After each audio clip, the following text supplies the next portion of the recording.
Hello. What's up, everyone?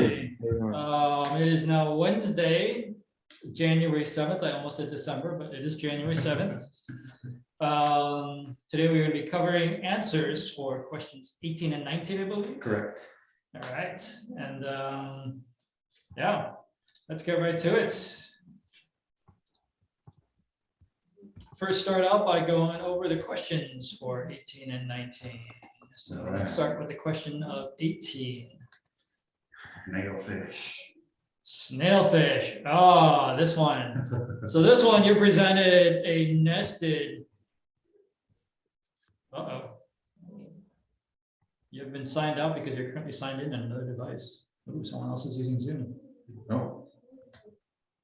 But am I signed out? Doesn't seem No, like. no. I didn't get any message. It didn't tell me. I still see your screen. That's weird. Yeah.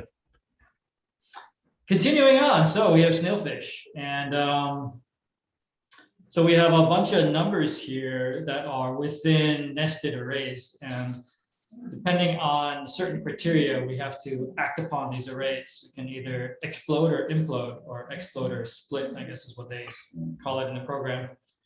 And so if we encounter anything nested deeper than 4, or 4 pairs, if any pair is nested inside 4 pairs, the leftmost of such pair explodes. So you nest into 4, but these are all pairs of 2s. So once you get one that's inside 4 others nested 4 times, that left one Has to explode. explodes. So what does explode mean?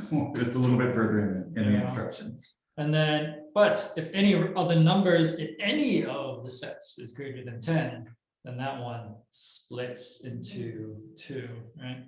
And so then they provide a couple other questions or other details as to how the explode happens. Explode happens to the adjacent numbers, or so the adjacent number doesn't have to be in the same level of array. It could be like way over in another array of another structure. And so structure kind of becomes meaningless when the explode happens. And then for the split has a particular rule. It splits in half, but if it's odd, then is it the lower number ends up on the left side, I believe. Let's see, replace it with the pair. The left element of the pair should be the regular number divided by 2 rounded down, while the right number is rounded up. So basically you have the left being the lower of the 2. They might be the same if it's an even number. Even number, it's the same. If it's an odd number, for the example they give us is 11. 11 can't be split exactly. So instead you put 1 is 5 and 1 is 6, right? So you take 5.5, you take the lower one on the left and the upper one on the right. Round down on the left, round up on the right. Yeah. So that's the basis. Which one comes first? Does it split or explode? Explodes come first, right? Explodes come first, and you can have So, many explodes, right? Explodes can like propagate. If you can explode, you have to keep exploding until you can no longer explode, and then split, and then check again if you can explode. Right. And once all of the exploding and splitting is finished, then that number is reduced. The rounder is done, right? Yeah. The reduction is done. And then you can add the next number. And so they go through a whole bunch of examples, but essentially what you're going to be doing at the end is they want to find what's called the magnitude of the final sum. So all the numbers all of a sudden, come out, and they tell you How to calculate the magnitude. The magnitude of a pair is 3 times the magnitude of its left element plus 2 times the magnitude of its right element. So you're going to do that recursively through all your nested numbers, always taking 3 times the left, 2 times the right, adding them together. So you get something that's mathematically a single number. That's your answer. Yeah. So who wants to go first? Crickets. I can. All right. Is it just you and me today? Ferg, did you finish this one? No, I did not. Okay. This one in 19. All right, let me close all the other days. All right, I'm ready. Okay. All right, go ahead. Share my screen. All right, day 18. You see my screen? Yep. Okay, here was my input, just to show you. It was 100 lines of these snailfish numbers. That's quite large input. So let's go on. I don't actually remember all of my code. It's been a couple weeks since I did this one, but I do remember it not being that hard. I think understanding the instructions and reading through the instructions multiple times was probably the hardest part. Once I actually started coding, I remember it going rather smoothly. So the way that I went about this is I used arrays with every element as an individual element in its array. So I imported my input like this. So I have an array, and then each row is its own array, and every element in that row is its own element inside of the array. Does that make sense? So everything inside of each subarray is a string. So I have an array of arrays of strings. Yep. Structure makes sense? Mhm. So this would be, if it in snailfish numbers, it would just be like this. Okay? So So how do you deal with nested ones? because we're going to be nesting and going, well, because my brackets are just strings now. So your nested ones don't have any? So nested ones are just going to be, yeah, just extra string brackets. So I'm just going to be counting the brackets. This was for me the easiest way to be able to jump in and out of different pairs, different groups. Good. So I can just easily move left and right in my array. I didn't have to worry about trying to find which object am I going into, or which subarray do I need to move this into. For me, this was the simplest way to actually do it. So I started by creating all of my functions. So I created a function to do all of the different actions that we have. I have explode, split, and add. So I'll start with add because that's the very first thing that we need to do with our snailfish numbers. We need to add the two pairs. So for adding, I'm only using one argument here, my add-in. So that's the thing that I'm adding to the other thing, to the whatever I already have. And so what I currently have, my current element is going to be in my pair. So my pair is going to start as my first row. The top row of my input is my current pair. So I'm going to use that, and I'm going to add in the next row.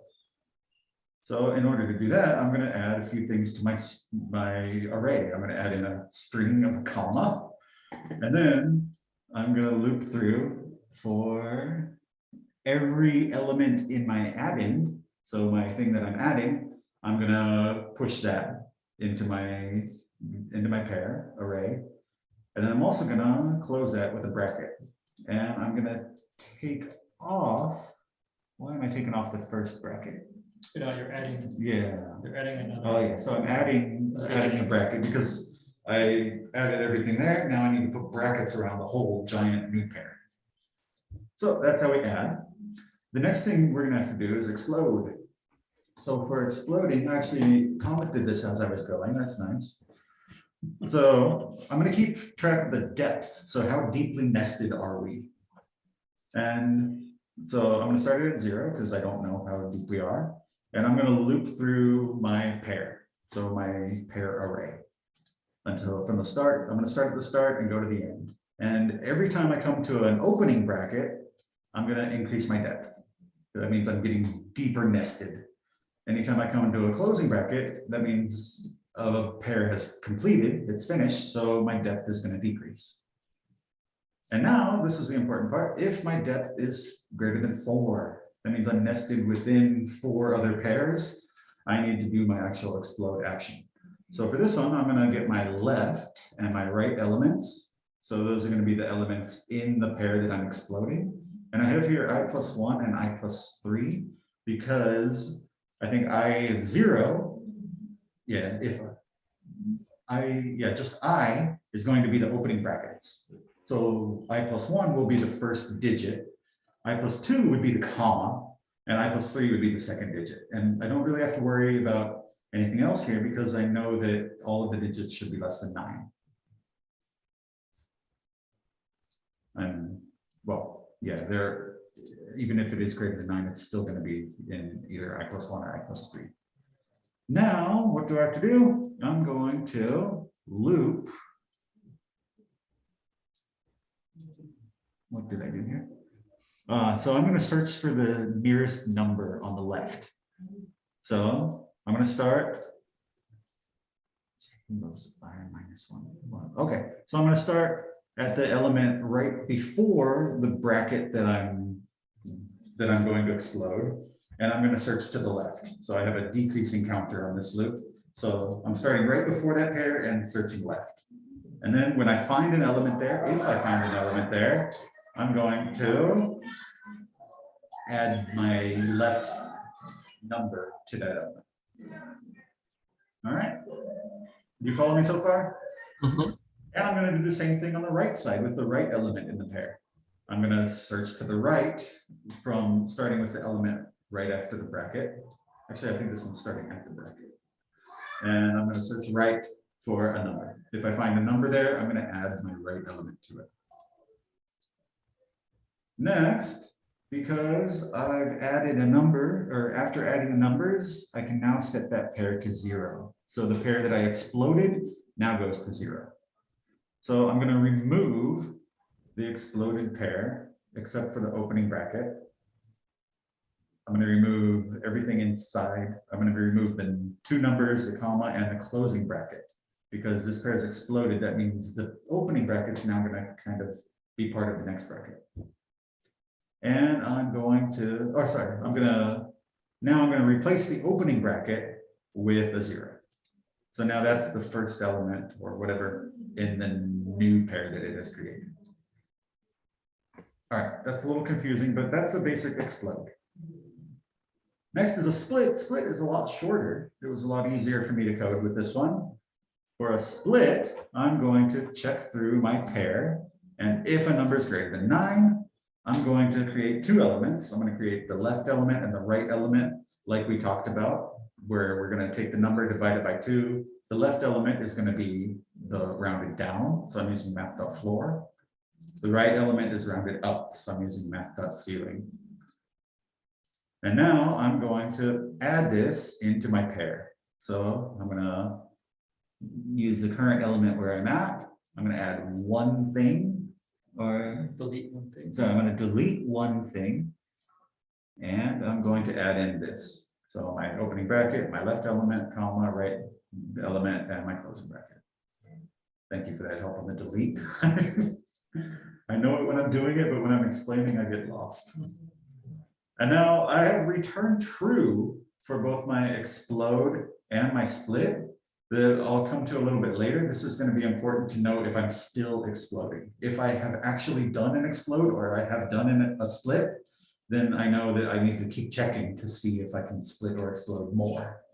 So if I have done something, I'm going to return true.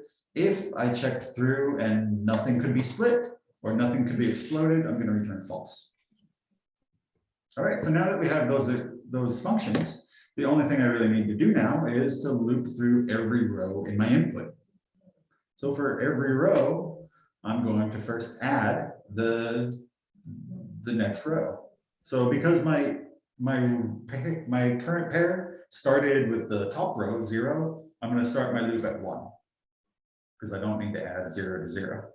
So I'm going to add the next row, and then I'm going to use a while loop to see if it can explode.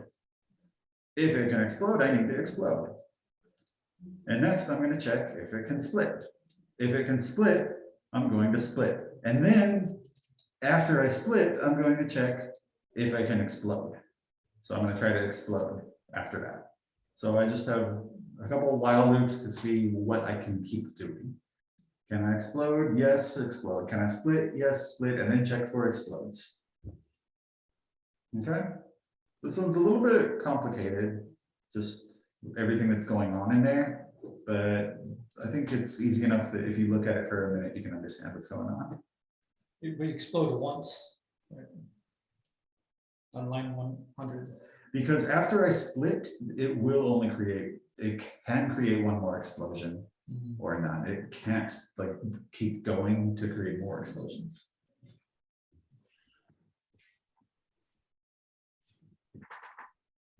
That's how it ended up being. An explosion, yeah, you can explode multiple times and you can split multiple times, but if you split, like one split will only possibly cause one more explosion. Because you're only adding one more pair when you split. That's why each time, that's why I have this inside of my loop here. So after splitting, after each split, I'm going to check again if I can explode. Splitting was the one where I'm confused. Splitting was the one where you take the number larger than 9 Right. and split it into its own new pair. To its own, yeah. So because I'm already at the split, that means I'm finished exploding. Like I can't explode anymore, so I split. And since a split only creates one new pair, then I can possibly explode one more time, but I won't be able to explode more than one more time. For each split. So if I split 3 times, then after each split, I might be able to explode again. Right. And then I do the next split and maybe I can explode again after that. That's But I'm not gonna create 2 new explodes with 1 split. right. Because you're only adding 1 new pair. Okay. All right, so that structure worked for my loop. So now I got everything. I have my final snailfish number. All I need to do is get the magnitude. So I have my get magnitude function here, where I have more loops and conditions. So I'm gonna loop through my entire pair. And if in that pair, I find an opening bracket and a closing bracket. So that means this is a simple pair, I guess. I have an opening bracket with the simple numbers inside and a closing bracket. Then I'm going to console log yes for some reason. I'm thinking we probably don't need that. That was just a celebratory yes, I think, to make sure it's working.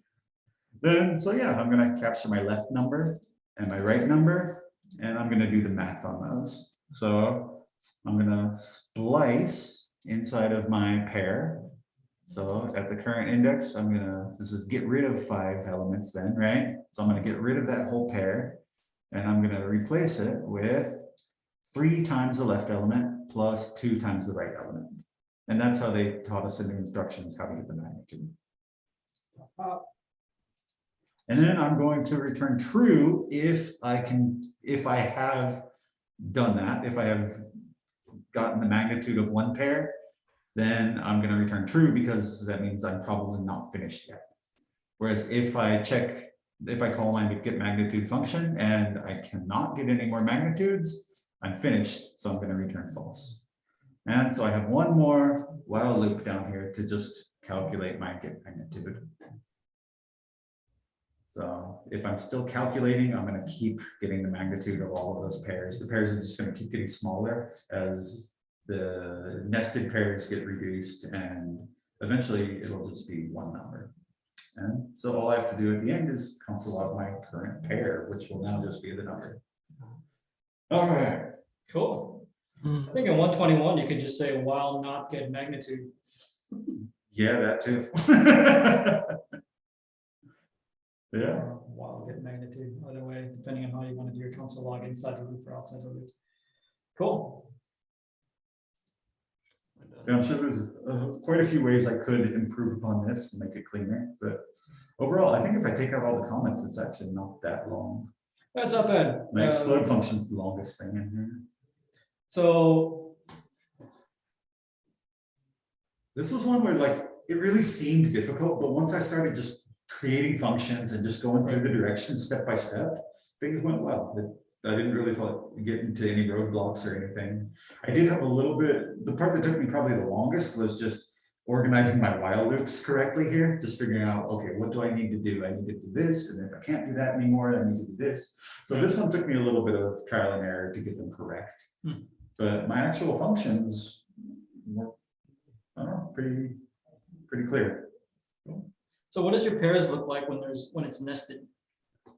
You want me to print it out as I'm going?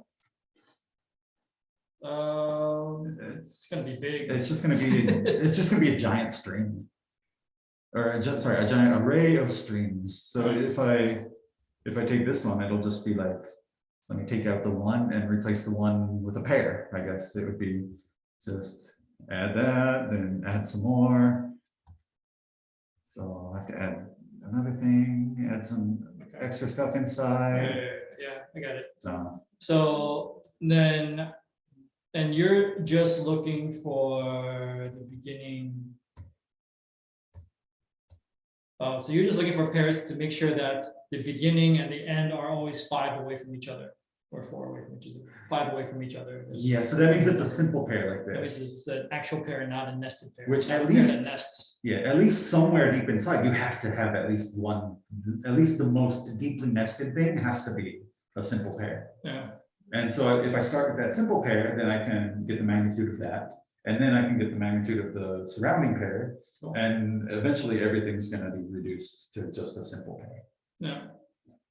Because in order to get the magnitude of a nested pair, you have to get the magnitude of the inner pair first. Yeah. Knowing. Okay. I think it really helped me do this one smoothly by working with the data structure that I used, Yeah. just an array of strings. But interestingly, a string is an array of strings. Yeah, The only caveat is double-digit numbers. That will throw you off. actually, it didn't because of the way that I do it. If I have a digit that gets, because I'm using %, on just strings. No, I If- mean, if you only used a string as your data structure, Oh. not the array, because you isolate stuff in Oh, yeah, cells, yeah. your double-digit stays Yeah. within a cell. So it works really well. Yeah, that's why I had to do it this way and not just Okay. have it. 'Cause I think that's the thing, I try to keep mine in a string. I'll show you mine, and I Yeah. had to compensate for the possibility that it I was a think- double-digit number. I had the foresight to know that it was gonna get messy if I just used a string. That's why I went the array like this. Cool. All right. Alrighty. I'll pass it Without off to further you. questions, let's go to.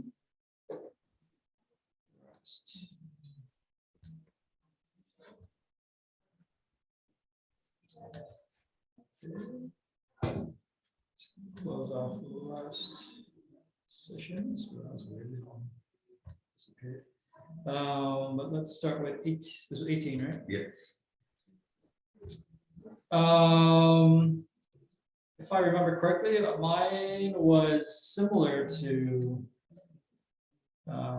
just got, except I think I just tried mine as just plain strings. But I have an explode function called reduce brackets. Okay, I see you have a test for two-digit numbers too. Okay. So I have a it's- split. So very long, but not as long as the other one. I have a loop, which I loop through each one of the lines. I have a scoring function. So let's start with the loop itself. So for each line, I add 2 lines together. And then run the explode. Add 2 lines together, and then while I can run the explode, while looks like new line is not equal last line. So as long as there's something to work on, I'll do explode. So do the explode, it'll come back with something, and then if the explode is finished, if the new line that I used to have and the new line are the same line, it means nothing happened, the explode never ran. And then so I'll do the reduce big nums, which is the split. So I'll run the explode multiple times and then I'll run the split. And then after the split's done, then it runs the explode again. So it's explode until it's finished, and then split until it's, well, I don't know if I run until it's finished. No, I just split once. And then it runs then through you the check for explode explodes. again, and the explode's gonna see whether or not it can run or not, and if it can, it tries to split again. And so that's my loop. And then, yeah. It just takes it to string and does the scoring. So let's then dive into the explode and the split.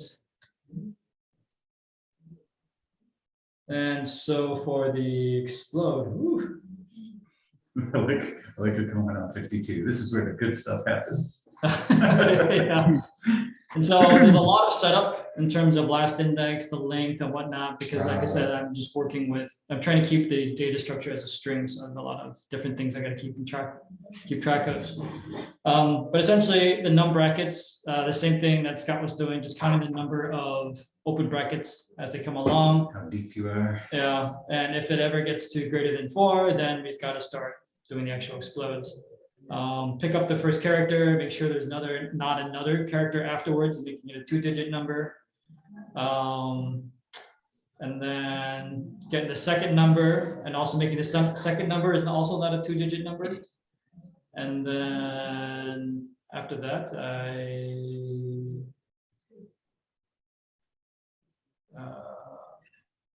look for, let's say, replace to the left of the first number if there's a number. So as long as there is something before the last number, it goes to look for that number. Your variable names confuse me. First num, second num. Yeah, because I was like, it's a number, but it's not really a number. So the num-nums are integers, whereas the nums can be strings. Number, but it's not a String number. representation of a number. Okay, that makes sense. So before num plus first num converting to a string, and we call that a replacement. And then I splice in where that replacement was supposed to be as I was looking for that other one. And then we replace the thing that we exploded with a 0. And then we go and look for whatever numbers to the right of the second pair in the exploded data structure. So go to the right, the same thing, go looking for it past the closed bracket, go looking for the next number. Once we find the next number, then make sure that it's not a double-digit number. And then run a splice once we find that thing that's after the second number. And after we get that, that's pretty much it. Okay. And then we return it. Looks like I have a couple special cases.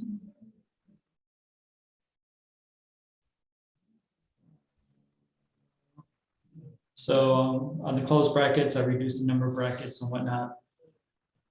And then I have an else, which just says, it's most likely a number.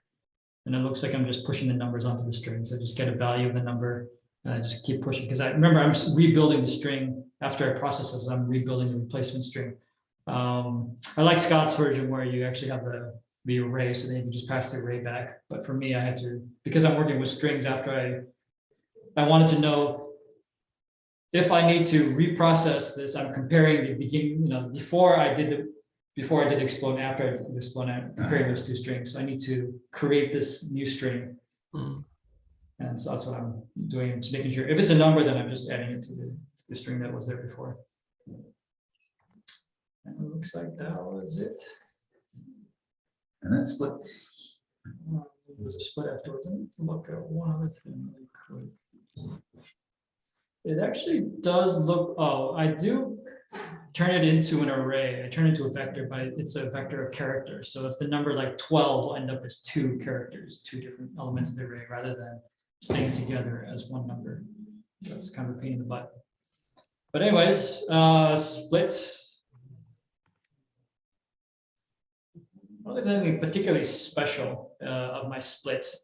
But again, I have to check to make sure that when I find a number, that the character next to it is not also a number. And if it's a 2-digit number, then I construct and stick in the replacement using the left num and the right num, which is also done with a floor and ceiling, though with many more characters. That's nice.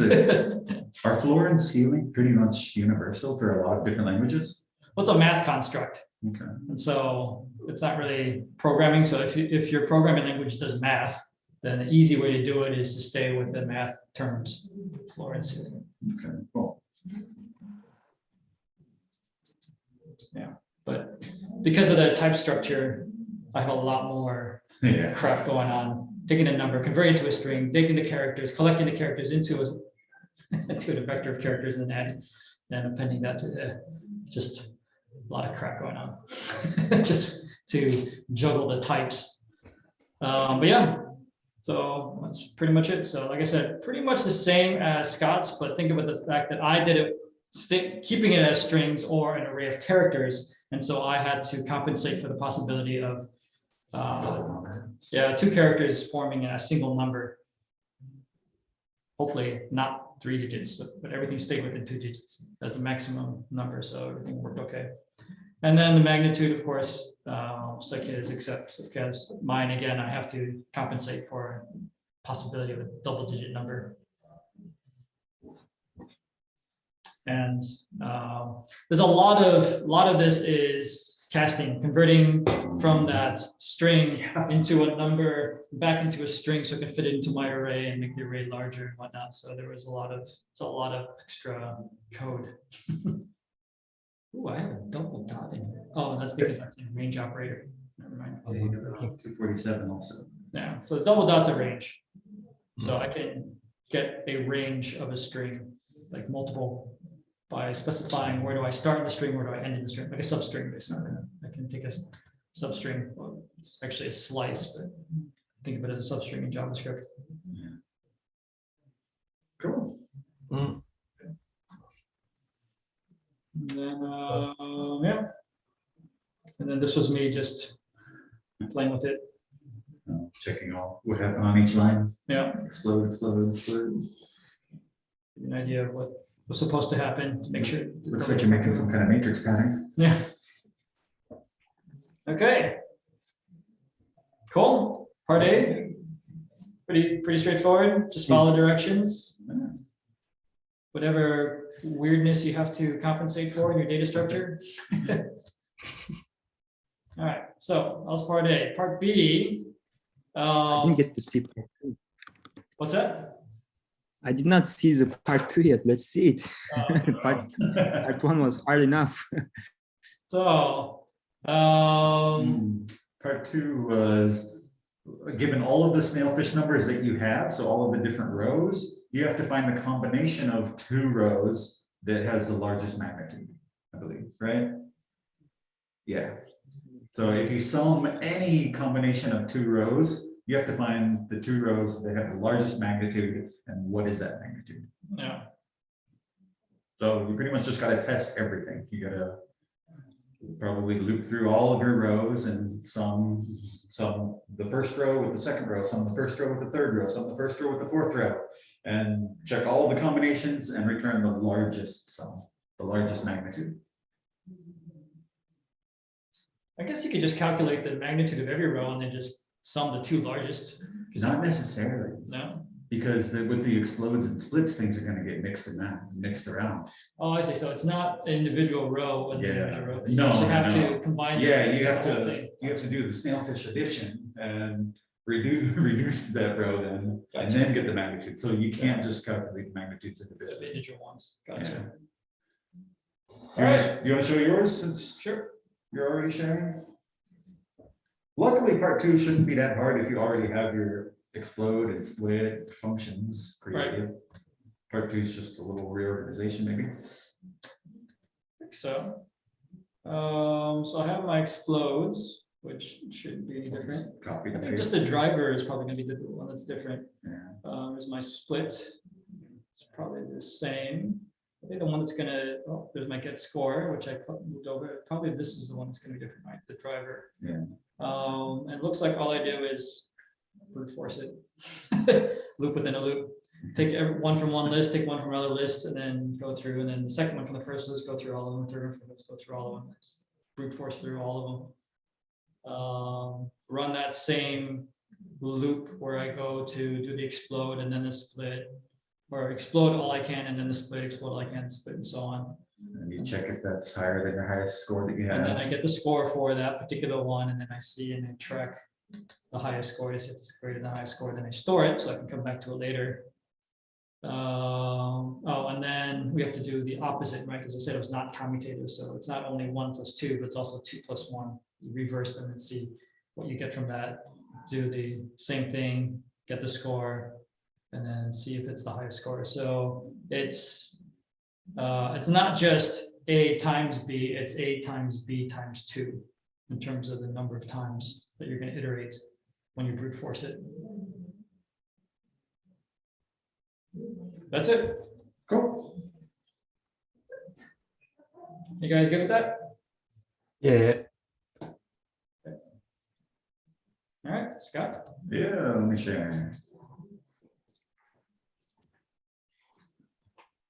All right, so my part 2 is essentially the same thing. I have all of my functions the same: explode, split, add. Like Alex, then I used my magnitude. I just moved my magnitude function up above my loop now. And now I actually wanted to see all the different magnitudes, so I created an array to store all of them in that I can sort through later.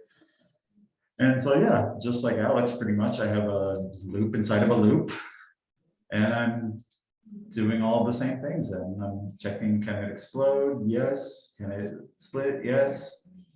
And yeah, but now I think for my part 1, I did all of my reducing first. I did all of the rows, and then after that was all finished, then I calculated the magnitude. Whereas now, since I'm only doing 2 rows at a time, I'm just calculating the magnitude as I go. And I'm going to push that magnitude into my magnitudes list. And then all I have to do at the end is to get the math.max of that magnitudes array. And Oh, so you didn't even check the reverse. I didn't because I have a I loop and a J loop. They're both going through the same rows. I didn't need to. Because when for example, I is 0, J is 1, I'm gonna check that one. But then later I is 1 and J is gonna go to 0 too. So it'll get the same way. Could you have removed that from your student, please? No, because I did my second loop. If I start with Started. 1, I start with 2 on this one. So you did I plus 1. Yep. Okay. So I only go once. Yeah, so my loop's been constrained, Yeah. but as an alternative, mine does it twice per loop. Okay. So we do it the same number of times, it's just the looping structure is different. Yeah. Yeah, that was all. Actually, I'm kind of embarrassed that this one took me a little longer than I expected for part 2. Like after I finished part 1 and then I started part 2, like I think I wasn't reading the directions carefully. And I think that, I don't know what I was doing, but I think I was, maybe I tried initially to just calculate the magnitude separately without actually adding and reducing the snowfish number. I remember I was stuck on it for a little while before I had the light bulb moment where I'm like, oh, I just got to do this. It actually, it wasn't that bad. No, cool. The next one though, being 19. You guys good with 18? Yeah. Yeah. Right. So that's the snailfish numbers. Not too bad, just a lot of tracking things. Because you couldn't do it as a structure, you had to kind of just do it as a collection of stuff and then find your right place in the collection of stuff based on the symbols. But let's go to 19. This was Scott's favorite. I don't want to look at it even.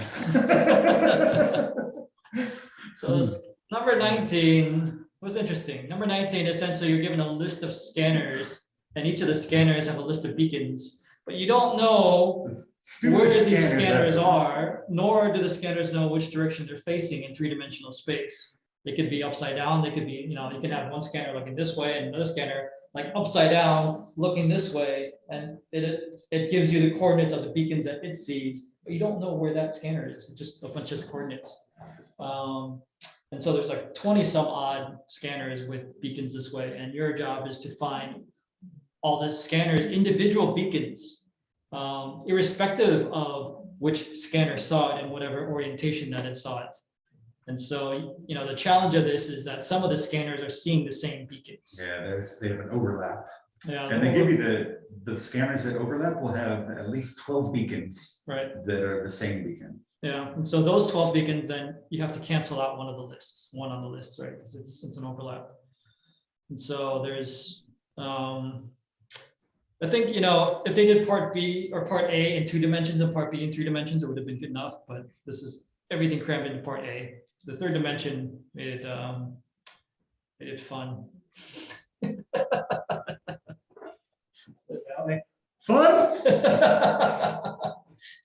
I think I lost a lot of hair over this Yeah. question.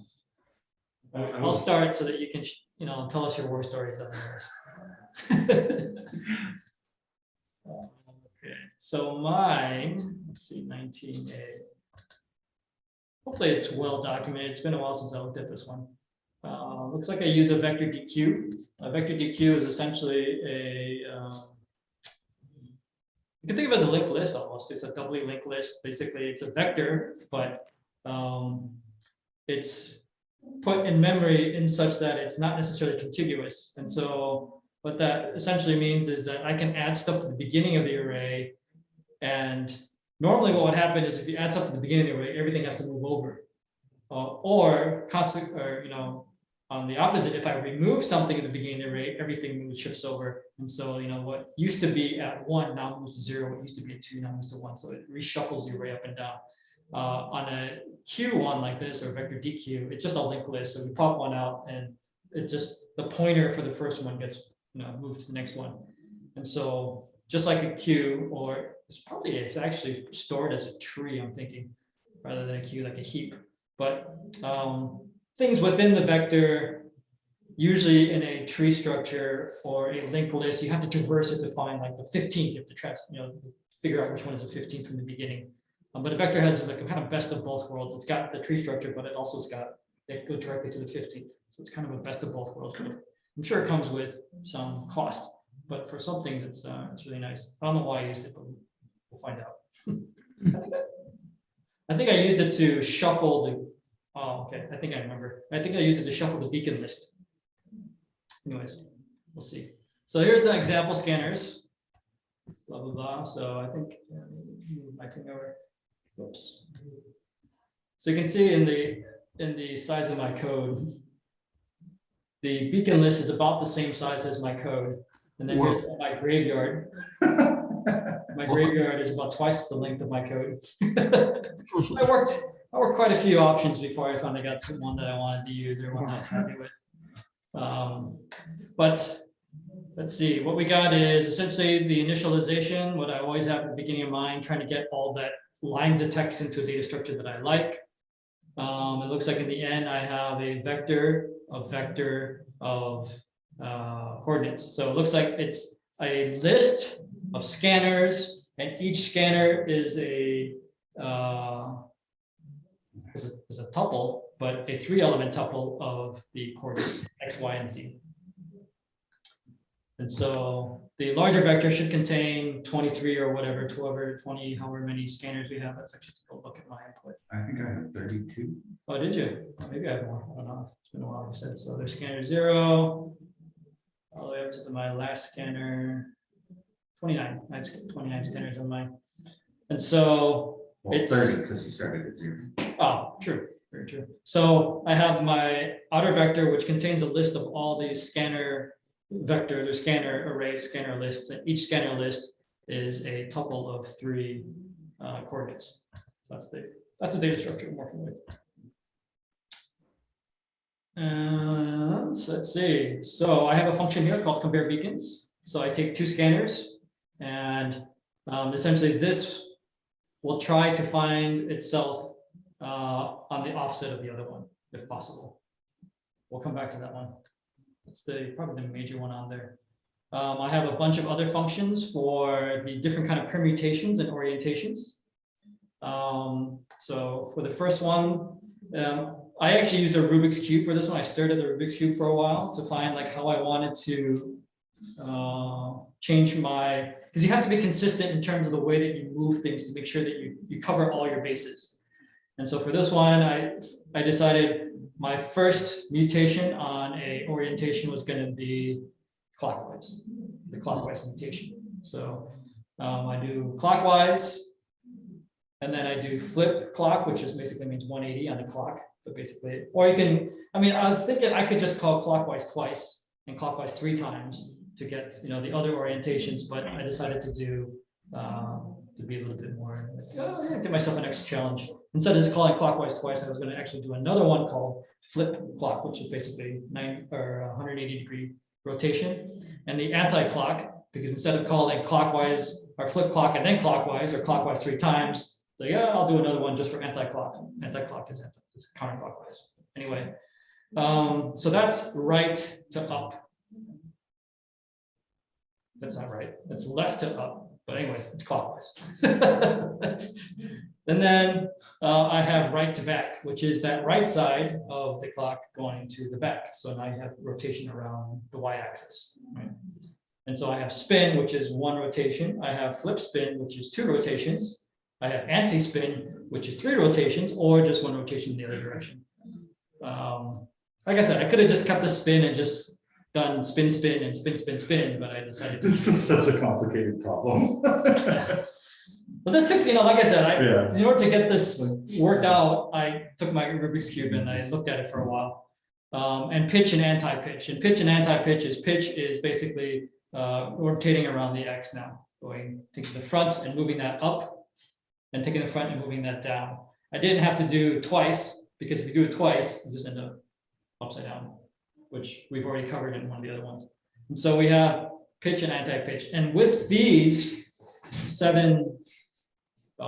8 functions, I can cover all the possible rotations. And so to do that, I have created a function called rotate beacons. And I realized, as they told us, I think in the code, that there are 24 possible rotations. Yeah. And it's usually a combination of some of these. So I took all the orientations, I assigned them a number, and those are my variations on it. And again, when I first started, I was like, oh, I could do like clockwise. Like, give myself a little bit more of a challenge, and I did flip clock and anti-clock instead.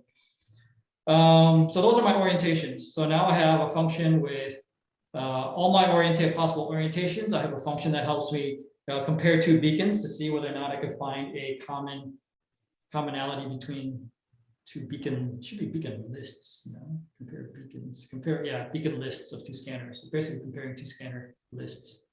So those are the 2 functions. I have one called process2, which uses the rotate beacons as well as the compare beacons. Basically, process2 takes 2 out of my entire list of scanners and compares the 2, and we'll get into that in a second. And then I have my driver.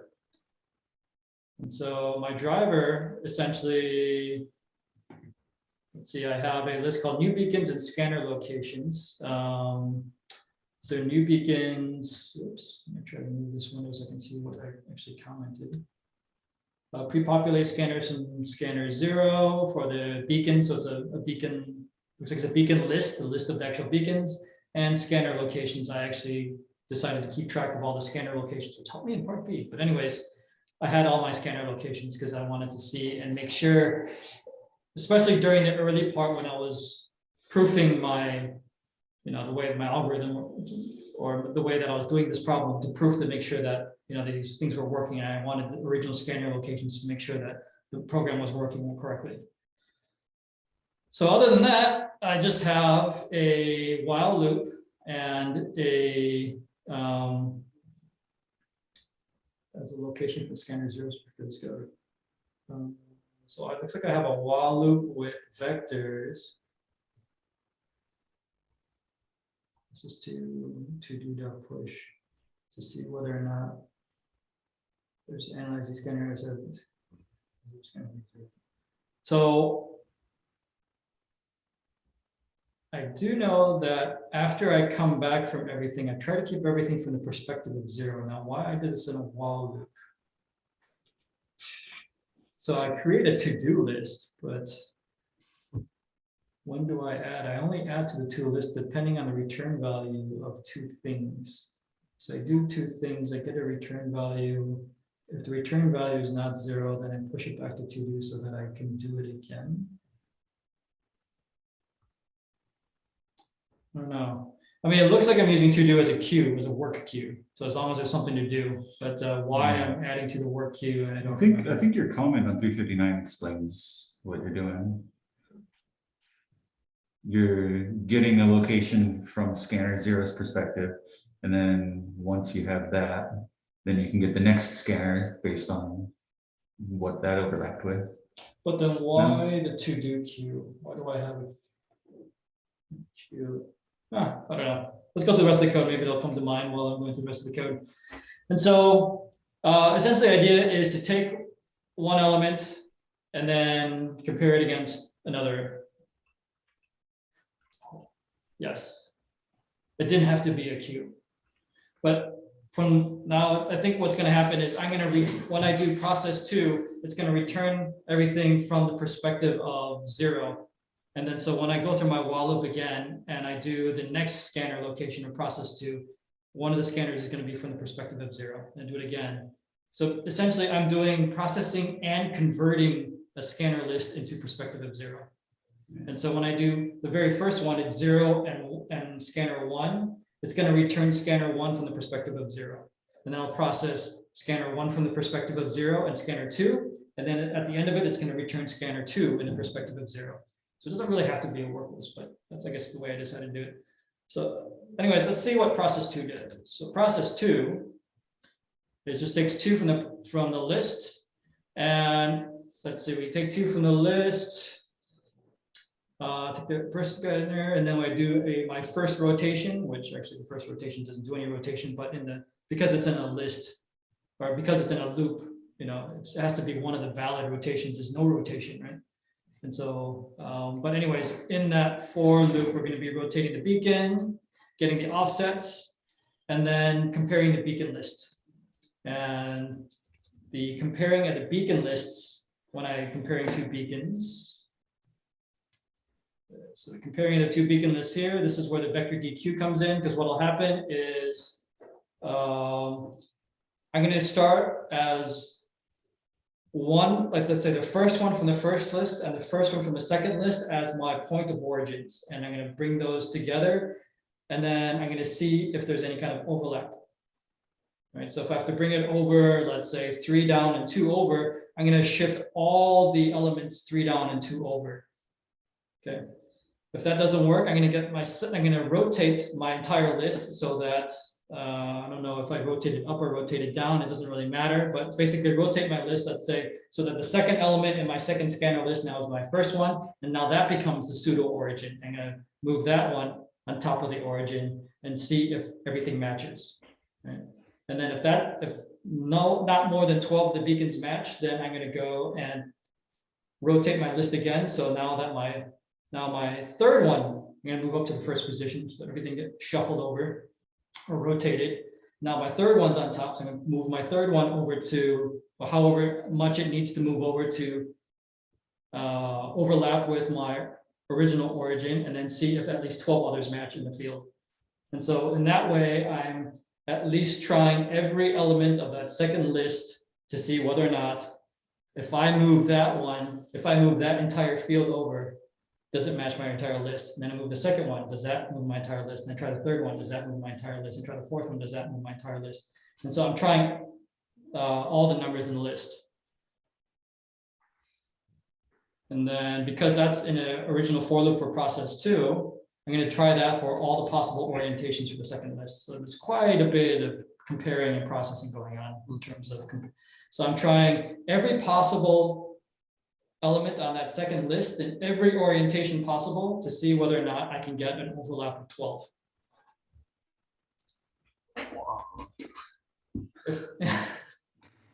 And if there is an overlap of 12, now we're good. It's part 1. Yeah. It just keeps going, man. This is a.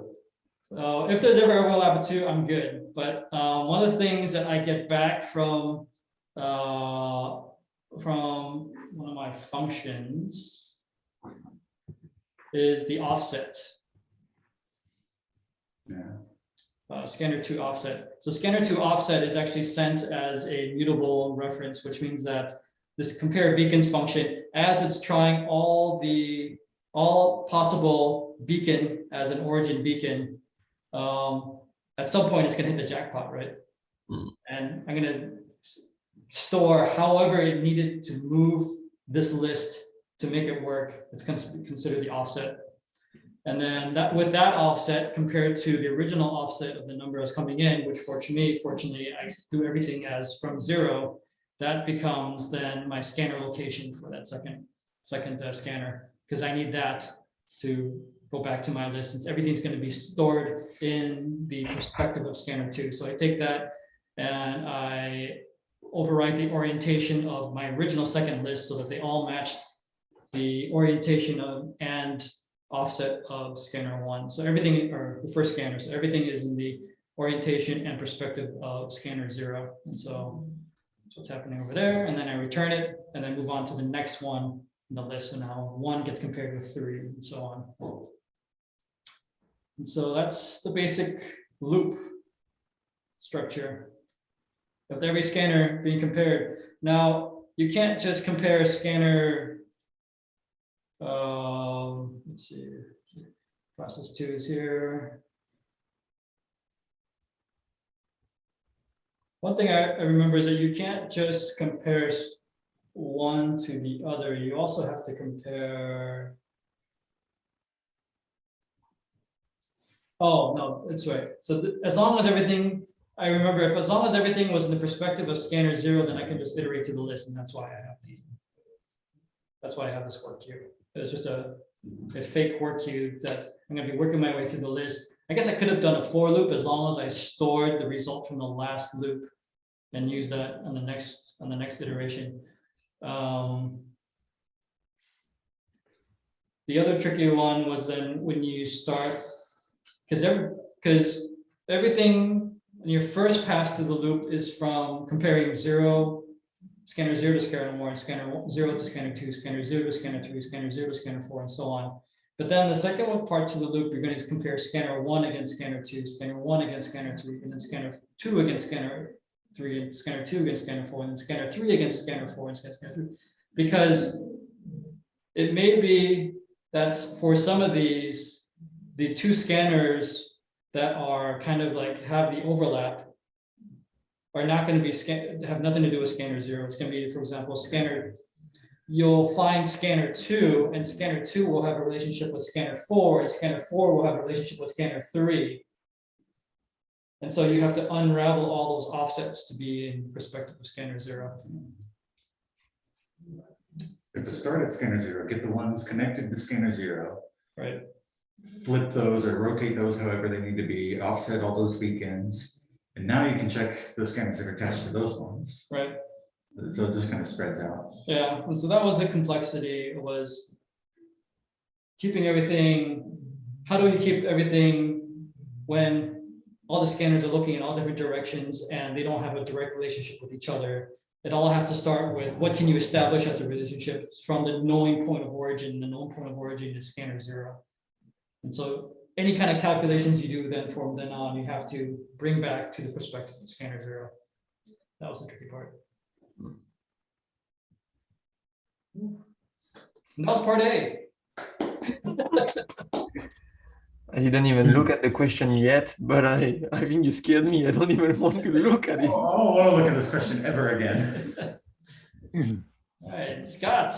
Oh my God, this question. Your moment of glory, all that sweat, tear, and effort. Lots of tears, actually lots of beers last night to help me get through it. Yeah, victory. Yeah, let me try to explain a little bit how I went about it by looking at the samples.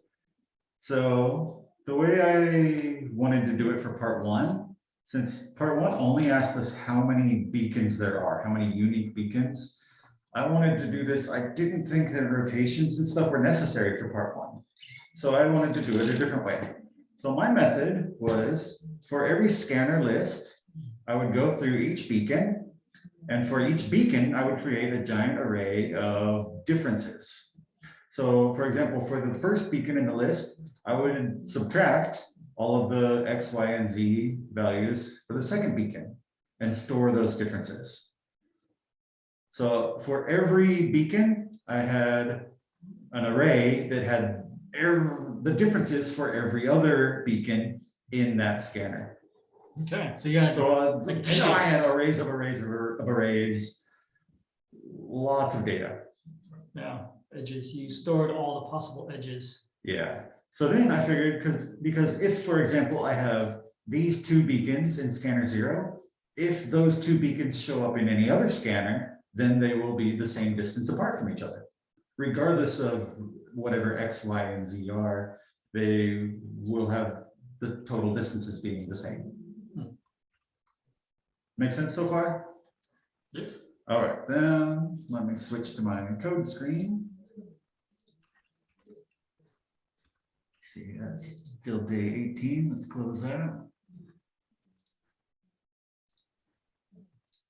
Day 19. Oh my gosh, I hated this question. Oh, okay. So actually, I ended up finally getting part 1 with a little bit of magic. Meaning, I had a big bug in my code, and somehow I got the right answer with the bug. And after I fixed the bug, I no longer got the right answer. So let me just show you what I was doing. My part 1 code is actually really short, and apparently too short because it doesn't work with the bug fixed. So I'll tell you what my bug is a little bit later, but essentially here's how I imported my data, how I structured it. I have an array and a subarray for every scanner. And in every scanner, I have a subarray for the beacon with the X, Y, and Z values. All right, so arrays of arrays of arrays of numbers. And I'm actually not sure. I think they might not actually be numbers at this point. They might just be strings. Yeah, I don't think I actually converted to numbers. I think it's just array of arrays of strings. All right, so now I wanted to get, however, the starting number of total beacons in my list. All right, so pretty much I just need to check because I have so many different nested things here, I used the reduce function to get the lengths of all of the scanner arrays, and then sum up all of those to get my total beacons to start with. Now I created an array for diffs, short for differences. This is going to be my array that will hold the differences between all of the different beacons in a scanner. So I'm going to loop through my input here, and I'm going to, for every new I value, I need to push a new row into my diffs array. So that'll be for every new scanner. So the I values you can think of as scanners. The J values will be the beacons. So I'm going to initialize a new array in there for every new scanner and do the same thing every time I come to a new beacon. Now I have another K loop inside, so I have I, J, and K loops. So now the K loop will be for every element inside of that. Yeah, so because I'm checking each beacon against every other beacon in the scanner, I needed a K loop to do that. So for this one, I'm going to check, well, if my J and K are the same, that means that I would currently be inspecting this scanner against this beacon against itself, which I don't need to do because it's going to be zero distance from itself in X, Y, and Z directions. So I can continue. I'm going to skip that one. And for part 2, that'll add, or even here, that'll add a little bit of difference later on. So now I'm going to check. I'm going to check the absolute value of the, my J beacon against my K beacon. So for the X value, the Y value, and the Z value. I'm just getting the differences.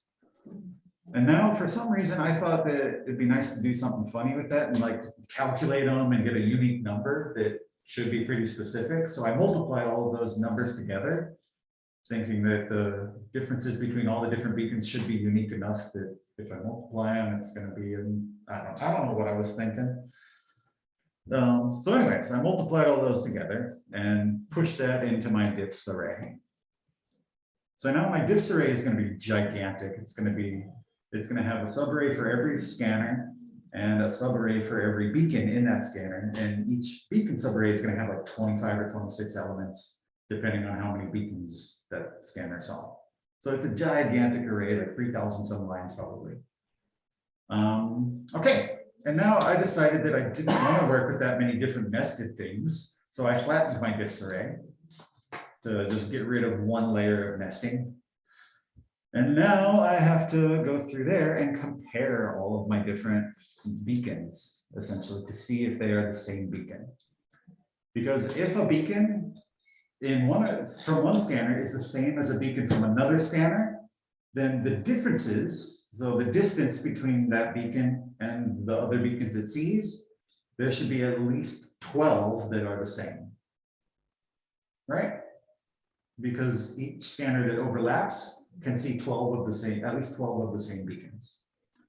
Unless the orientations are different, But because the Z's and the Y's and the multiplying them, probably you're multiplying them. If you're multiplying them, then yeah, that'll work. sure. Because it's 3 different elements, but they're not.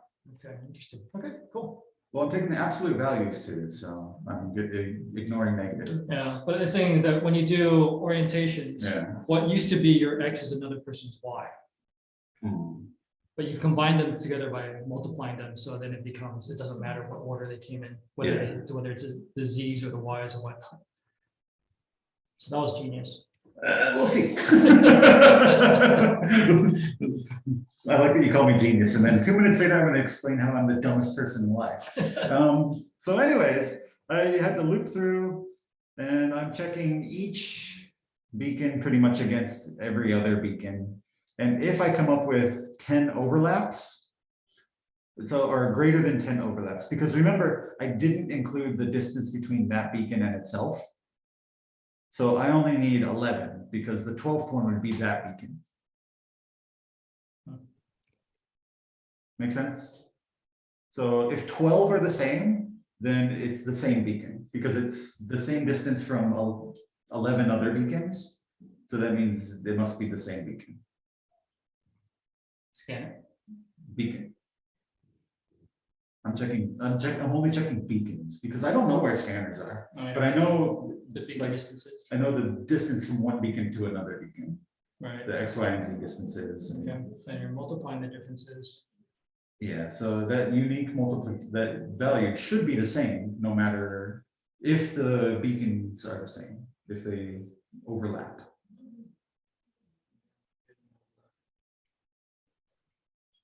Okay. Because I'm not counting the current one, which would be the 12th one. Okay. So yeah, so if I found an overlap, that means that beacon is the same, then I'm gonna subtract from my total beacons, because that means that that beacon has been counted twice in my total beacons. So I'm just gonna decrement my total beacons, and then I'm gonna console log my total beacons. Subtracting 1 beacon. Because the overlaps here are from the differences from that beacon to all of the other beacons that the scanner sees.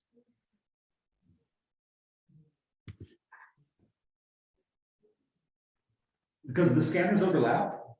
So when they overlap, it means they have 12 of the same beacon. 12 beacons that are in common. So I'm checking in if I have 12 beacons that are the same, that I found 12 of the same beacons. Wait. No. 12 of the same edges. Yeah, so 12 of the same, 12 of the same distances between beacons. Then I know that that beacon is the same beacon. So this is for individual beacons. I found a beacon that is the same as another one, so I can subtract it from the total number. Cool. All right, and I guess it's not that cool because it worked somehow. I got my magic number, 309 something. And yeah, and then when I was doing part 2, I noticed I had a rather glaring bug. So right at the very top, line 7, when I'm importing my data, I'm splitting all of my lines based on this regex I have, where it looks for -- scanner, and then a number between 0 and 9, which is nice for the sample because the sample only had scanner 0, 1, 2, 3, 4. But my input has scanner 31 and scanner 29 and numbers that are larger than 9. Yeah. So for mine, I created subarrays for all of the initial 9 or the first 10 scanners had a subarray, and then everything after that was just this giant array with all of the things together. And when I fixed that, then this is Yeah, when I fixed that by accounting for maybe perhaps a second digit in the number, then I got errors. You just had a plus. But anyway, Plus, question marks is fine too, right? no, plus after the first one, you don't even need the second set because it's the same set. which Oh, is yeah. One or Then I more need it. of numbers. Yeah. But yeah, I get what you're saying. So Yeah, then it but- didn't work, huh? Then I get the wrong answer. Weird. Yeah. I don't know why. What the only thing I can probably think of is probably this ends up not actually being a unique value. Maybe there's a couple beacons that have somehow distances that are similar enough where my multiplication number ends up being the same. So I was actually subtracting too many beacons. I don't know why it wasn't working. It still worked fine for the sample, of course, because nothing changed on the sample.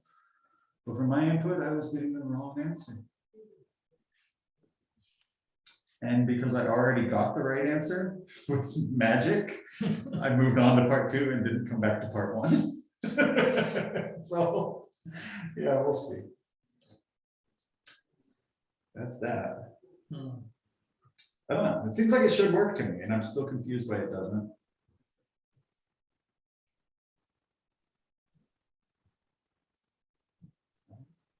I've tried several other things and keep getting the wrong answer. I'm wondering if you're getting overlaps. Because you absolute them and multiply them. For example, a negative x and a negative y and a positive z.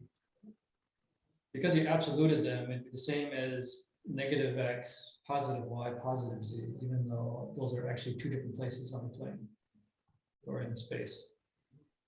So you would be getting, so you got more than, or you should be getting more than what you got. Yeah, my final answer I think was 392, but once I fixed my bug, my result keeps coming out as 371. So I'm finding more overlaps than actually exist. Yeah. So there are some duplicate things. So I think that's probably where you're getting them. Wondering if there's another way. You could have encoded it in a different way. Well, I've tried several different things. You can see on my part 2, I did it a different way. And even though I tried some other ways, even just using strings and stuff, and I don't know, I keep getting different answers. So if I want to get the right answer, we're just going to get that bug back, and it's right. That's what confuses me the most, is how did I get the right answer with this giant bug? I don't know what happened. And it was, I should have known it was a giant bug too, because I was printing out, like, while I was looping, I was printing out my I value in my loop, and it would go like 1 through 200, like almost instantaneous, and then it would just like slow down like 201, 202, 203, 204, because I was now in that giant array that had to check every beacon in that array against every other beacon in that array. Right. So it was slow. Interesting. So I should have figured right there that something doesn't look right, but it's got me the right answer. So I don't know how that happened. Lucky, man. Yeah. Lucky that somehow this algorithm became that only operated on the first 10 scanners happened to give you the same answer as it should have been uniquely compared against for 20 or 30 scanners. Interesting. Okay.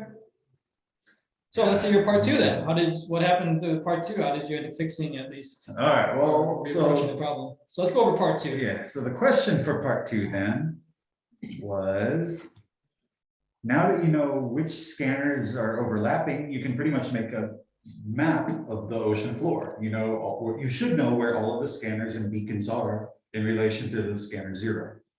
Which Alex knows based on his code, but I skipped that part. I tried to come up with shortcuts. So anyways, for part 2, there are no shortcuts. You need to get every scanner position in relation to scanner 0, and then get the largest Manhattan distance between 2 scanners. So figure out which 2 scanners are the farthest apart Manhattan distance wise, which, if you're unaware, is like taxi driver geometry. where you can't go diagonals. You can think of it like a grid where you gotta go up this way and over that way. But we're doing it in 3 dimensions, so it's just adding 1 extra dimension. So in order to get that, you pretty much just take the differences. So how far is this X value from that X value? And then we're gonna add all of the X differences, Y differences, and Z differences to get the Manhattan distance. So we have to find the farthest Manhattan distance between any T scans. All right, let's jump into the mess. Yeah, this is not fun. So for this one, I decided to fix my bug. I thought that might be nice to, actually get an answer. So I'm not gonna go through each line individually, that'll take way too long. I'll just try to talk more high level about what I did, and I'll show you some interesting lines. And 9999999. Do you like this one? I added it in there for no purpose, just to put a 999 in my code. Oh, that's why it's dark blue. Constant useless variable that's not used. I just thought that was my funny Easter egg. So anyways, the beginning here, I'm doing a lot of the same things. So one of the first things I'm doing is I'm still calculating the differences. So the distance between each beacon in a scanner and all the other beacons that scanner sees. The only difference here is I added it into, instead of multiplying those values together, I did it differently. I didn't even use a math.absolute now. I just subtracted, and maybe I'm going to end up with a negative number, maybe not. That's cool. That actually gives me more information for this part that I want now. I want to have that. So what I am doing here is, I believe, okay, well, yeah, so never mind. I actually do the absolute value of each one just afterwards. And then I'm going to sort those and join them. So now I'm going to have a string, for example, I'll have like, I don't know, 60, I'll have a string that ends up being like 67, negative 134, negative 59, or something like this. So I'm going to have a unique string. I thought that maybe this would be a more unique way than multiplying, but still easily searchable. I can still search easily with a string. It's a lot easier to check if it's equal than if I use an array of values. Arrays are not easy to check if they're equal. It's just more code. But I think I ended up trying that later. I tried many different things for this one. So now I'm gonna, just like before, I'm gonna add that into my diffs array. And then I have my useless 999. And just like before too, I tried so many different things. What I ended up wanting to do is to flatten my diffs array, just to get rid of one layer of nesting. And I decided to do the same with my input array too. So now I'm going to work with my flat input array. I don't know. And I'm going too much into detail on these, I think. So I also created a array of scanners because I figured I don't have any other way with my data structures that I'm keeping track of which beacon belongs to which scanner, since I flattened my arrays. So I wanted to keep that. So I created a scanners array that I'm just going to add in the number of the scanner for each index value of the beacon. So this is just going to end up being a big array that'll have like 0, 0, 0, 0, 0, 0, 0, 0, 0, 0, and then it'll have 1, 1, 1, 1, 1, 1, 1, and then 2, 2, 2, 2, 2. So, but it'll help me later, I think. And yeah, so I wanted to get the total number of scanners that I had, which I probably could have easily just done like this and do 31, oh, plus 1, 32 scanners. But instead I decided to create a set from my number of scanners array, from my scanners array, and then get the size of that. So now I have the number of scanners that I have. I don't know why I did that. Next, this is a mess. I tried so many different things on this one and pulled out so much hair. I ended up creating an object that has all of the overlapping scanners. So for example, in this object, I'll have a key that's 0. That means scanner 0. And then And then for values in that scanner 0, I'll have more keys that are the scanners that overlap with scanner 0. And in there, I'm going to have all of the index values of the elements, the beacon index values that those scanners both see. So they overlap.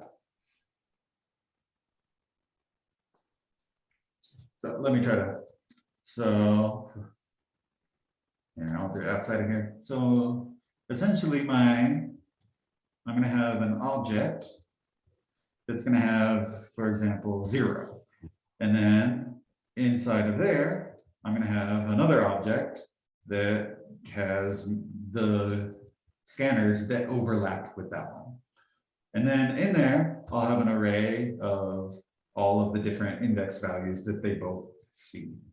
But the way that I organize this index array is kind of stupid too, because instead of it's not going to be in order, it's going to have the beacon, the index value of the scanner 0 beacon, so maybe 1, and then the index value of the scanner 1 beacon that is essentially the same as that beacon, the one that overlaps. So it'll be like 29 or something, and then like 3 and 30, and then I don't know, 5 and maybe 28. So it'll end up looking about like this. Got it? And there might be multiple that overlap with the same beacon. So I might end up having like scanner 0 sees scanner 1 and scanner 3 or something. And so that's what we got. So now, for some reason, I'm going to keep track of my completed ones. So the scanners that I have already checked or already rotated and translated. So scanner 0, I don't have to do anything with. Scanner 0 is already, that's my focal point. I'm going to put everything into relation based on scanner 0. So I'm putting 0 into my completed array. It's already in perfect position. Next, what am I doing here? Scanner positions. Okay, this is going to be my array of arrays of scanner positions. So the final position of each scanner, and scanner 0 is at 0, 0, 0. I'm going to add that in to start with. And this is going to grow. I'm going to add more scanners as I find their position in relation to scanner 0.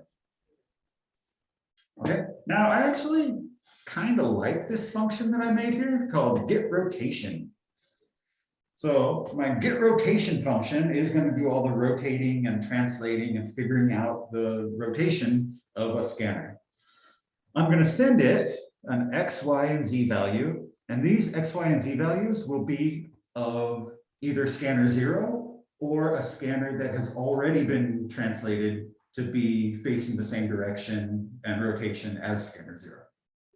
So this is going to be, yeah, the X, Y, and Z here should be from a scanner that's already in good position. And my X2, Y2, Z2 are going to be the scanner that I'm currently inspecting, the scanner that I need to rotate or translate or do whatever. So I'll just go over one line here, and then the rest are just different rotations of that. So I'm going to check, sorry. The first thing I'm going to do is I'm going to stringify this. So I'm going to make a string of my X, Y, and Z. Well, let me go back. I think that what I'm passing in here is going to be the differences. So from my diffs array. No. Let me go back.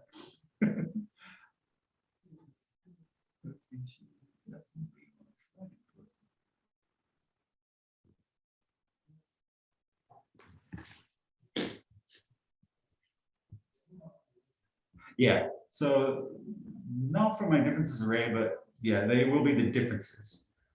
So the distances between two beacons. So I'm going to check to see if those end up being the same.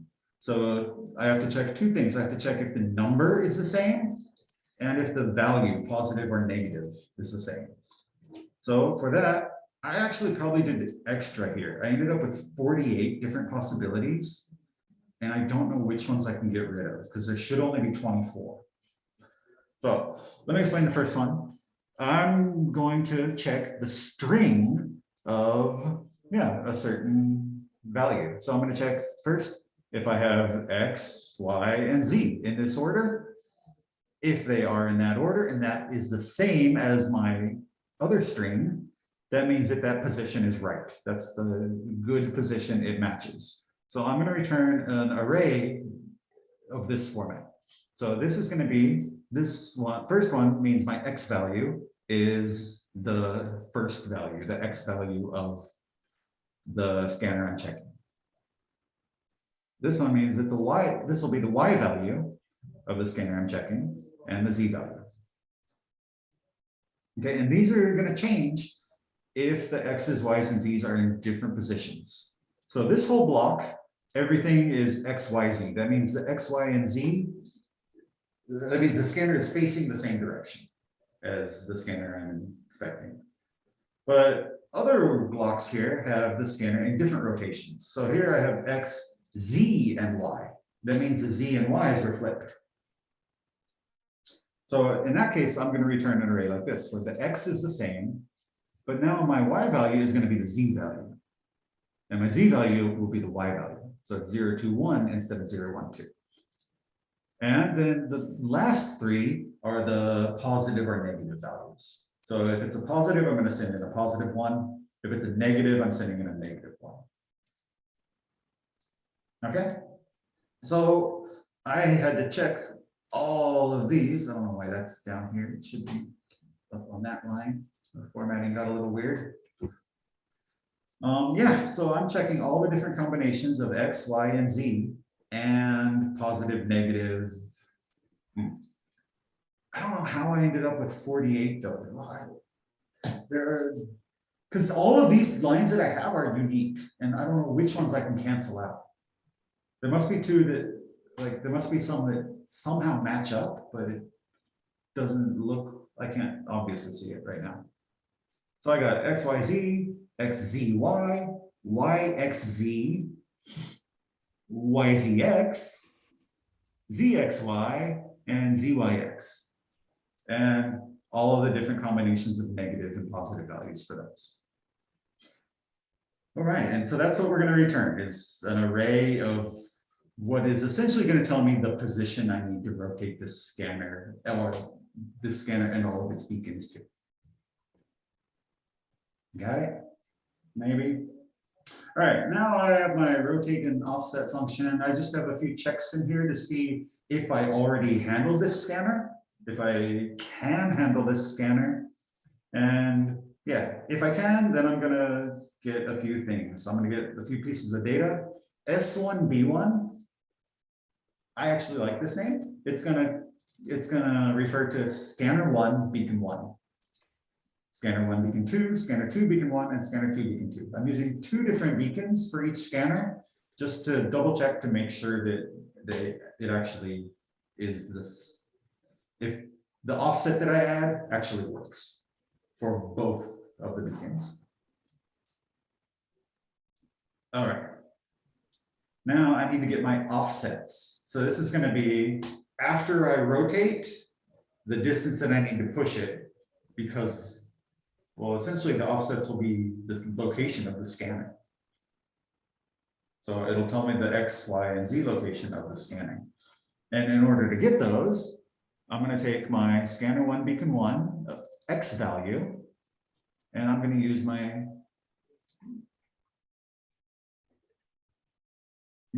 so I got my rotation, and remember my rotation is going to give me that array like this. So my rotation is going to be the array that tells me which position this should be in. So I have my rotation array, and I'm going to use so my scanner 1, beacon 1, X value minus the so the positive or negative. So this will be either 1 or a negative 1 for the X value. And I'm going to multiply that by whatever should be the X value of the rotation. Sure, the multiplication happens first. The multiplication happens first. Yeah. Yeah, so, but it's just gonna make it Yeah, either it's gonna positive or be- negative. It's gonna make S2B1 positive or negative, Yeah. or rotation 0. Yeah. Yep. All right. Yeah, and because I have rotation 0, rotation 1, rotation 2, it's gonna give me that element, either the X2 or Y2 or Z2, the element that I want. Yeah. So that's how I handle rotations. Okay. Uh, Or offsets. Yeah, rotations and offsets. Yeah, and then after I have all that, I'm actually gonna rotate and offset all of my beacons for that scanner that I was checking. So I'm using my start and end. I handled those, I created those up here actually, where I'm using that scanners list that I created. So I'm getting the, whatever the index value of the first element that scanner sees until the last element that scanner sees. And I'm going to loop through all of those and rotate and offset all of the beacons. Okay. And now, with that, I was able to get all of my overlapping beacons. I have a giant list of all of my scanner positions now. Now I just need to calculate the Manhattan distance. So I'm going to check the Manhattan distance of every different combination of scanners. And then we print that out and we plug it into Advent of Code and it's correct. So we pop the champagne and celebrate. Yay. This was a miserable problem. For me, at least. There's just so much going on. And I couldn't decide on one good data structure for anything. So I just have so many different pieces that I'm using. How much of the code did you delete that we don't see? So I didn't ever have like big chunks that I'd take out. It was more like, I don't like these 2 lines, so I'm just gonna erase those and replace them. And I mean, for all of the code I wrote, if I didn't delete any lines and just kept everything, it'd probably be like 2,000 lines of code for this. I've tried so many different things. Cool. But eventually, this ended up being the key. I had to do all the rotations. I still don't know like which ones of these are dupes, which ones are duplicates. Right. It's got to be some of the positive and negative values, but I don't know because each one is just essentially the same thing, just Yeah. for a different X, Y, and Z. But even, you know, the reason why I got the Rubik's Cube is because I realized that some of the rotations are the same. So like, let's say flips, for example. When I was doing flips and I was flipping, like, for example, this way, I realized, oh, that's the same thing as doing like a clockwise and a rotation. And so I was able to eliminate those. But why you got double is probably because one of those motions is propagated through all of your combinations. Well, you got 6 combinations, right? The 6 combinations of Of positions of where it's facing, Right. and then So you got 6. 8 combinations for positive and negatives for each one. Yeah. So the 6 combinations, I don't think they can't be there. I think those ones have to be unique. Then it's got to be for each one of these. 4 of the positive and negative things must be deletable. Yeah. And I just don't know which ones. Well, I mean, you could run through numbers on all of them, save all the outputs and see which numbers are always duplicates. Yeah. And just have it run basically all the equations instead of returning early, Yeah. store them all, return them and see which ones are duplicating. Yeah. Oh, well, it worked. Yeah. And unlike part 1, there was no magic involved with part 2 where this actually worked. Yeah. But then for part 1, I still had some weird stuff where I tried to use my final, I should now have all of the scanners and all of the beacons in relation to scanner 0. Right. So I tried to filter through there, my like beacon list, and get rid of all of the duplicates, and then return the count of beacons. And it was still wrong for part 1. So I don't know what's up with my part 1. I cannot get it. I only got it by chance, and I can't get it really. Interesting. So I guess I'm not quite finished Advent of Code yet. Whatever, man. You're done. You got the answer. Hell or high water. That's how I feel too. All right. Yeah. Really quickly, my part B. This should be short. Let's see, my part B for day 19. I think it's pretty much the same as part A. Since I You did went all the through- work ahead of time, yeah. Yeah, I went through almost all the rigmarole, so it should mostly be the same. I still have the compare beacons, still have my orientations, still have my process two. The only thing that changed is that I actually return the offsets. Is that right? No, I don't know if I changed You gotta that. store them. Yeah. I think the only thing that changes is largest distance on the bottom, actually. Because I already have all the offsets. Something I just happened to store from part one. And then I just had to go through all the scanner locations to find the largest Manhattan distance between the two. So. Was the other one. Not Little bit much lucky on extra. that one.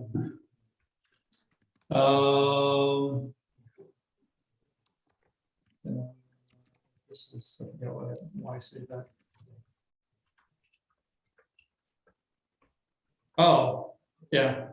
Mhm. Instead of recalculating everything, I could have just taken my output from part one and then plugged it into my part two, but I decided to just copy the code over instead of just copying over the results from part A. So these are all my scanner locations from part one. With an extra number with the type of rotation that scanner had. Oh, that's good. That's cool that you kept that so you could see it. Did you have every single possibility, probably? At least most of them. I don't know. It's a good question. I see a few 8s and 9s. That seems common. I don't see a two. I see a 2 on line 220. Oh, all right. Yeah, looks like you got most of them. Is there a 7? Yeah, there's a 7. Do you see a 8, 9. 24? You don't have a 24. Do you have a 24? No, because you started at 0. Oh, that's true. Do you see a 23? Oh, there is a 23. There's a 22. Yeah, you got most of them. 21. Yeah. Is there no 20? Ah, I'm tired.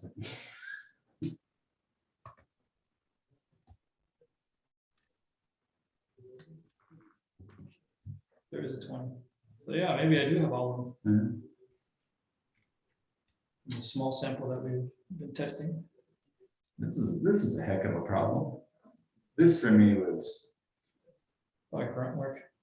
At least it was for me. For me, it was just a bunch of grunt work, trying to think of all the orientations. So this wasn't for me much thinking. It was just grunt work, trying to get all these permutations and organize the permutations.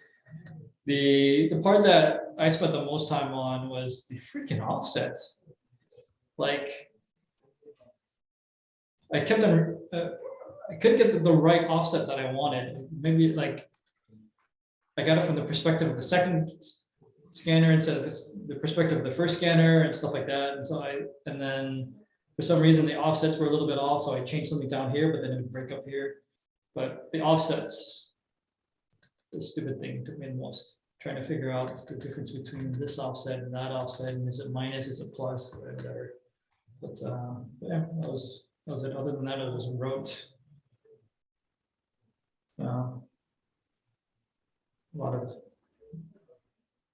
a lot of just thinking about what to do, yeah. and then wrestling the types as usual with Rust.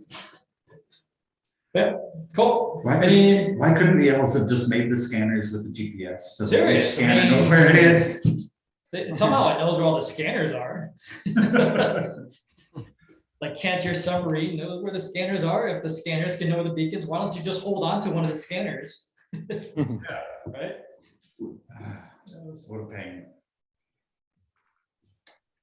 And stick a beacon on every scanner and have a very specially tagged beacon. Yeah. But anyways, yeah. So that was that. Any questions?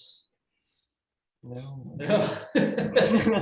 How much of that even made sense? Don't even want to ask questions.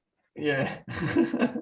I remember reading the problem like back when we were reviewing the questions, and problem was clear, but I think until I tried out myself, like it's hard to feel the passes you guys tried out, different approaches you guys discussed. Until I tried out, yeah, too difficult to get into the flow you guys are describing. Yeah, well, you can see in my part A, in my graveyard, I try to figure a bit of different kind of variations of where to get certain locations and how to find stuff. And most of it is offsets. I mean, for whatever reason, even though you think that it's the easiest thing, you just subtracted X, Y, and Z from the X, Y, and Z of the other. Keeping track of offsets of everything was just a bear, for me at least, in the way that I was doing it. And so most of my graveyard is me trying to figure out the right way to handle these offsets. But yeah, it took a while. Did you use debugging too, actually?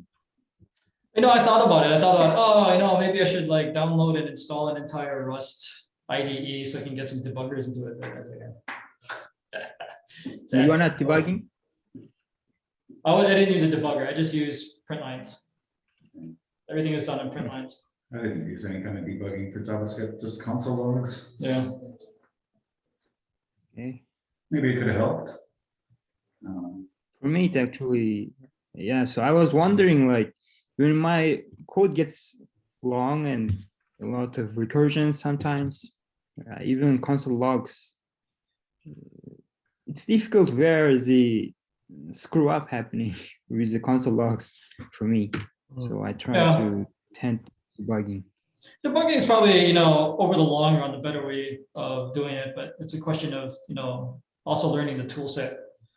And for the problems for, if I was doing this as a job, as a production system, I think, the Rust IDE with the debugger would have been really valuable and saved me a lot of time, but it was a puzzle.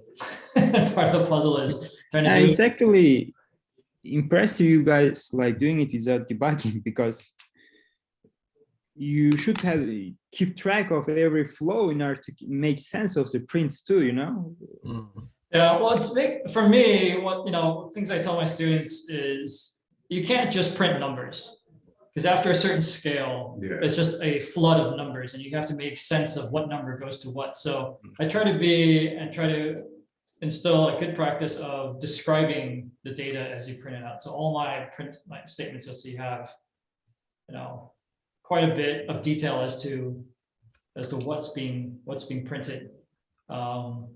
Even through loops. I don't know if I have any here that actually shows it through loops, but I'll actually print out the iterations of the loop. Yeah. I'll print out the beginning and the end of the loop.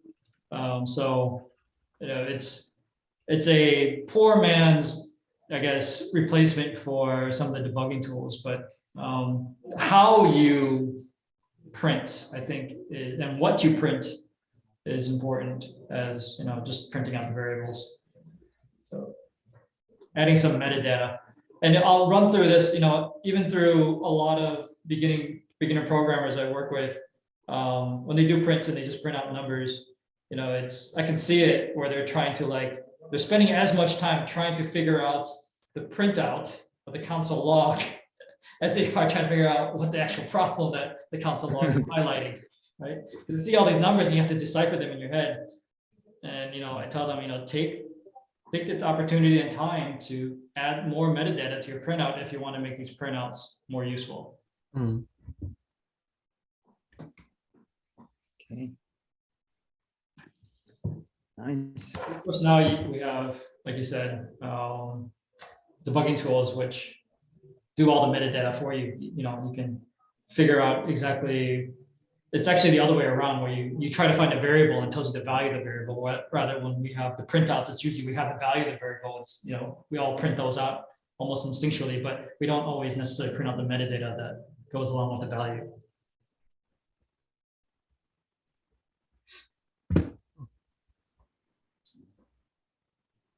Okay. Thank you. Yes, I never got into the habit of using debugging tools for additive code because most of the challenges before this one were rather short. Yeah. 50 to like 80 lines maybe, but it's not that hard to figure out where things are breaking or what's inside of each variable. This one, it might have helped a little bit more because it was a lot more code.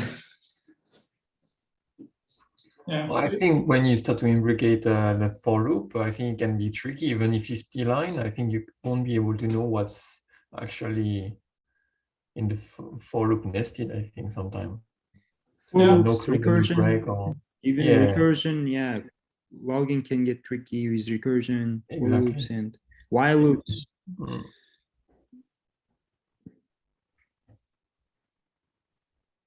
But again, yeah, I think you should know what to print. That matters too. True. I think Mm. as data you print.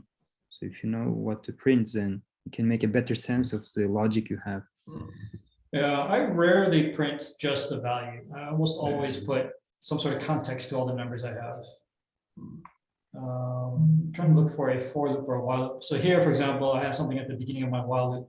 So for every iteration, I know what this, I know not only how many iterations I'm going through, but also what's happening at each iteration. I might have one at the end of the while loop too, maybe. Okay, no, not for all of them, only for the number case. But yeah, we didn't use debuggers, but you know, that's if you're using a language that you use on a regular basis, then you already know the debugging tools. I mean, absolutely take advantage of it. Mm.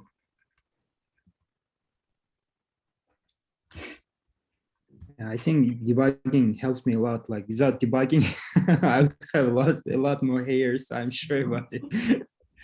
Because sometimes I use console log like print, but it gives me the answer I expect. Like print works, like follows my flow. You know, I get the answer with print, but I don't get the answer. Like I don't get the expected behavior I want. Print is giving me what I want. Right. So that part I had to start looking for what to print. You know. And then it starts taking time. Right. Passing here, passing there. Okay. Yeah. Yeah. It also gets tricky with if you pass like references, because you know with references, well, yeah, because even with JavaScript, if you pass an array or if you pass an object into a function, the function might mutate that object, right? And so when you get it back from a function, which is a recursive function, it's really hard to predict what you're going to end up getting back. And so it's a good candidate to either have a debugger or a print, so that you can see how over time it's mutating. That becomes a good candidate to try to either debug or keep a print on is anything that you pass by reference versus passing by value.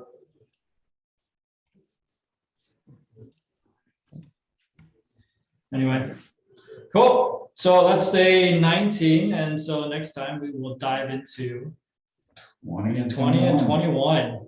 Well done. One more I time. think it's another 2 hour, so sorry about that, but And that's with only two of us explaining too. yeah, Yeah. they're getting more complex, so hopefully it'll still be worth it. Yeah.